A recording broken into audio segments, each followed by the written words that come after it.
everybody, Kat here. Welcome to the channel. It is Monday morning, and today I wanted to bring to your attention an article in the Daily Mail, Mail Plus online, that I saw this morning, and it confirms what I was saying in my video yesterday, that William, not only do I think that he is maneuvering himself into a position to move Charles out, quite frankly, and I've been saying this for a couple of years, and I reiterated it yesterday in my video, The Art of the Deal, Ever Closer, regarding William's meeting with Trump and William sort of setting the stage as a global statesman. And this is what did occur. William showed up for the Notre Dame Cathedral reopening, and all different world leaders was there. Charles was not. The king was not. But William went, and apparently kind of last minute, William requested a sit-down meeting with Donald Trump. It was William who requested it, which is quite a strong move, I think. You know, kind of saying, I'll address Trump. I'm the guy. You know, I'm the royal that he's going to be engaging with. You see, already taking that center stage. What I have said and what I've been saying, and this article kind of confirms it, so I thought we'd read it and just see what the Daily Mail is saying. This article is by Daniel Hanan for the Daily Mail. And the title is Why William is Our Secret Weapon to Woo Trump. The Donald sees Starmer as a woke milksop, but the, quote, special relationship is vital. Here's how we protect it. All right, we'll start with the article. World leaders must dread photo calls with Donald Trump. The incoming U.S. president likes to dominate foreign statesmen physically, pulling them for hard handshakes, talking over them in press conferences. At a NATO summit early in his first term, he elbowed a couple prime ministers aside in order to be in the middle of a photo. How different his body language was with the Prince of Wales in Paris at the weekend. A good man, this one, he jokingly told reporters before sitting down with Prince William for an amiable, private chat. Yes, it seems that even the Donald is, at least by his standards, a little subdued in the presence of royalty. The prince plainly wants to be a statesman in his own right, and according to his aides, the meeting was arranged at short notice. Though Kensington Palace would never dream of hinting at such a thing, there may well have been a sense that the prince would get on better with the leader of our strongest ally than those Labour ministers who called him every name under the sun before he was elected. They really were bad-mouthing Trump. Now, the article goes on. Did they discuss Ukraine or the prospects of a UK-US free trade agreement? I doubt it. Heirs to the throne are not meant to be political, but the very fact that there was this meeting will have bolstered Britain's interests on both issues. Let me scroll down a little bit here. Trump sees Sir Keir Starmer as a woke milksop, a man who kneels for Black Lives Matter and has released violent criminals to free up space for people who have posted controversial or hurtful opinions online. But he views the crown very differently. As head of government, a U.S. president deals with the British Prime Minister, but as head of state, his counterpart is the sovereign. And this second relationship has been crucial down the years, bolstering the Atlantic alliance at key moments. This is interesting. See what they said there? The relationship with the head of state, the counterpart is the sovereign. Well, that would be King Charles, wouldn't it? William's stepping up.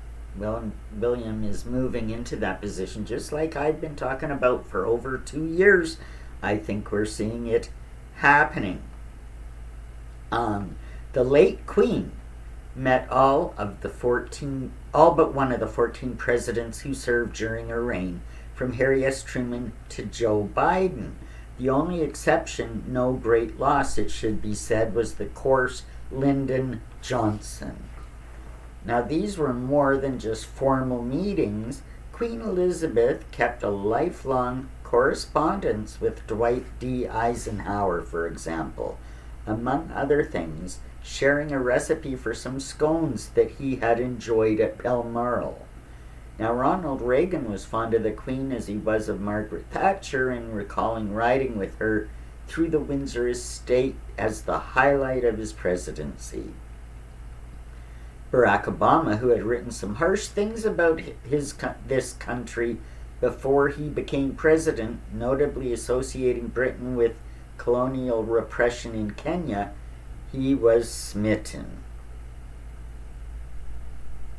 She is truly one of my favorite people, he recalled at the end of his presidency. She's an astonishing person and a real jewel to the world.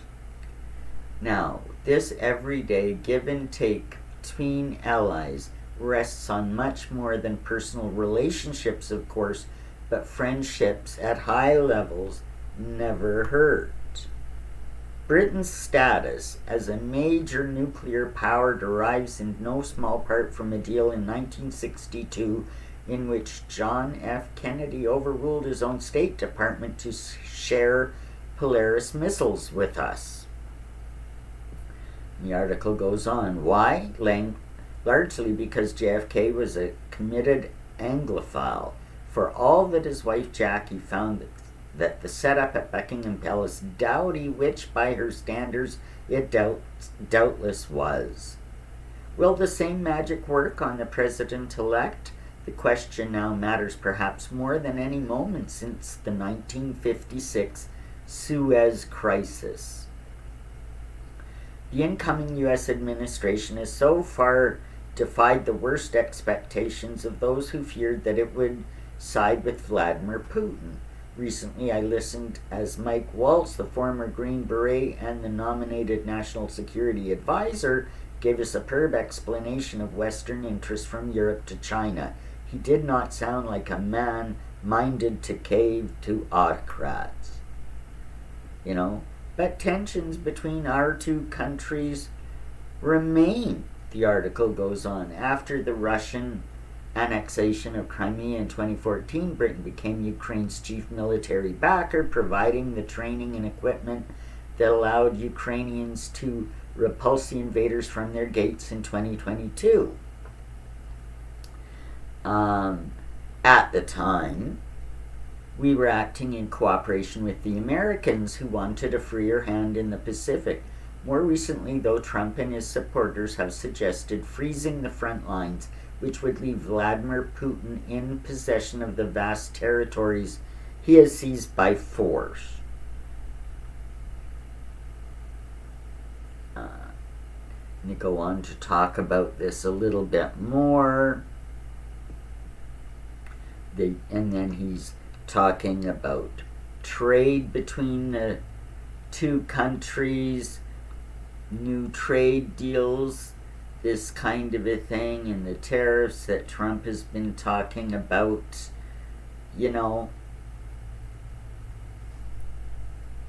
and the negotiations that have to be done between Britain and America are going to be problematic because of the way the government has spoken about Trump, and really and philosophically how they feel about things too. I mean, they would have difficulty sitting down with the man just because on their principles they despise him. Trump derangement syndrome. What are you going to do? So in a case like that, you really do need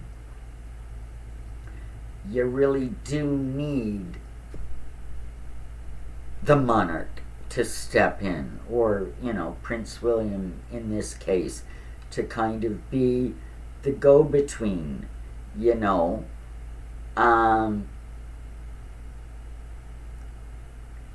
and this, because Trump has a respect with the royal family, this makes a lot of sense to do it this way, Now, the article goes on to say, if Trump has little respect for our prime minister, he sees Britain as a whole in a more positive light, and it is the royal family, not a prime minister elected on barely a third of the popular vote, which represents Britain as a whole.